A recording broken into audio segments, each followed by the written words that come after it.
Hello guys, good evening. Ayan guys, magluluto ako guys ng gulay.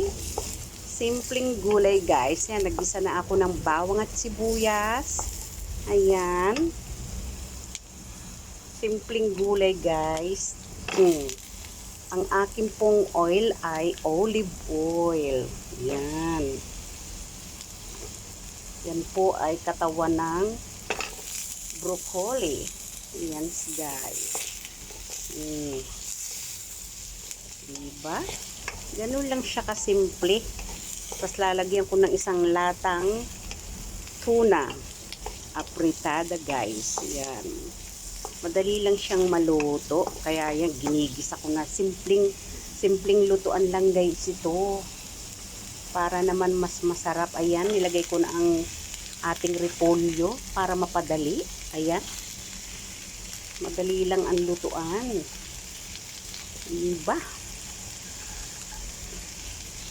Halo-halo lang yan.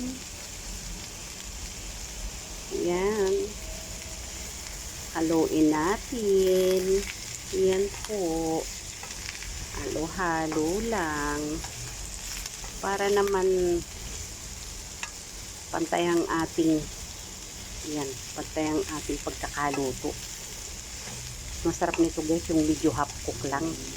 Ayoko nang lutong-luto. Wala na po guys sustansya kapag lutong-luto na. Diba? Yan. Ganun lang kasimple. Yan, ganyan lang.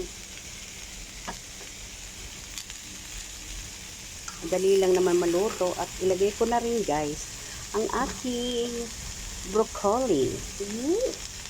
Masarap ang maraming gulay. Uy, mahangin. Ibig sabihin parang uulan guys. Mukhang uulan ata. Okay lang yan. Late ata ang ulan ngayon. Kasi dapat noong December 1 umulan. Ngayon ata late na late. Anong nangyari? Nagbabadya ng malakas na ulan. Ayan. Ilagay na natin guys itong ating tuna. Uy. Kunwari may karne yan. Diba? Ganun. Simple. Ang ating gulay today. Diba? Wala na kasi akong isda sa fridge. So, ito na lang ang nilagay ko. Pwede naman siya, diba guys? Simple nga lang Isipin mo na lang na may gulay. Ayan. Ang ating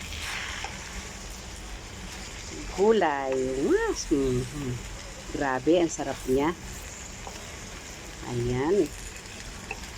Mamaya ako na uli dadagdagan guys ng pampalasa kasi nga may lasa na yung apritada na yan. Apritadang tuna. Ayan. Malalinam-nam yan guys. Ayan guys, thank you for watching.